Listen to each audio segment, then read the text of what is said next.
Gentleman reserves. Gentleman from California. Speaker, this time I have to yield 3 minutes to the former presidential candidate from Surfside, Texas, Mr. Paul. Gentleman is recognized for 3 minutes. I thank the gentleman. I ask the unanimous consent that I can revise and extend my remarks. Without objection, so ordered. Thank you. I rise in opposition to the rule and the underlying legislation.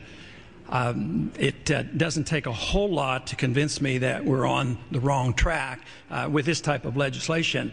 And at great risk of being marginalized, I want to bring up a couple issues. One is that if one were to look for guidance in the Constitution, there's no evidence that we have the authority to take funds from one group of Americans and transfer it to another group who happen to need something. And a moral argument is it's not right to do so. Why should successful Americans be obligated to take care of those who have made mistakes? But those two arguments are rather weak arguments, so I will try to talk a little bit about economics. I think what we're doing here today and what we've done here for the last week has been essentially a distraction. We're talking about transferring funds around $15 billion. It's been authorized. It's been designed to do some other interventions that were unnecessary in the car industry. In a way, this probably could have been done by unanimous consent, but there's been a lot of talk and a lot of publicity and a lot of arguments going back and forth about the bailout for the car companies. And it is, of course, very important. But in the scheme of things, you know, what's $15 billion mean anymore? Especially it's been authorized. The big thing is the big bailout, the $8 trillion, the unlimited amount, and what we've been doing for the past 6 months. We are on the road to nationalization. In many ways, we're in the midst of nationalization without a whimper. There's no real talk about it.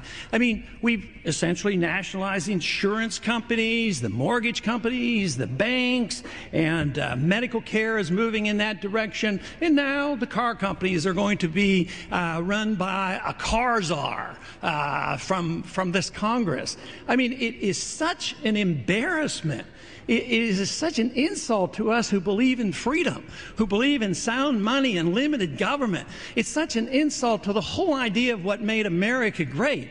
And this is what it's come to, bailout after bailout after bailout, and nobody even calls it what it really is. It's nationalization of our industries. You know, in many ways, Harry Truman was a much more honest person. You know, he said we should nationalize the steel industry, and he did. Fortunately, we still had a little bit of common sense in our courts, and they say, hey, you're going too far. But that's what we're doing here. We're nationalizing, but it's always for good purposes. And we are always going to do good for this group, but you never ask the question, how much harm have you done to the other group? And that's what we ought to be doing. We ought to really find out what this is costing.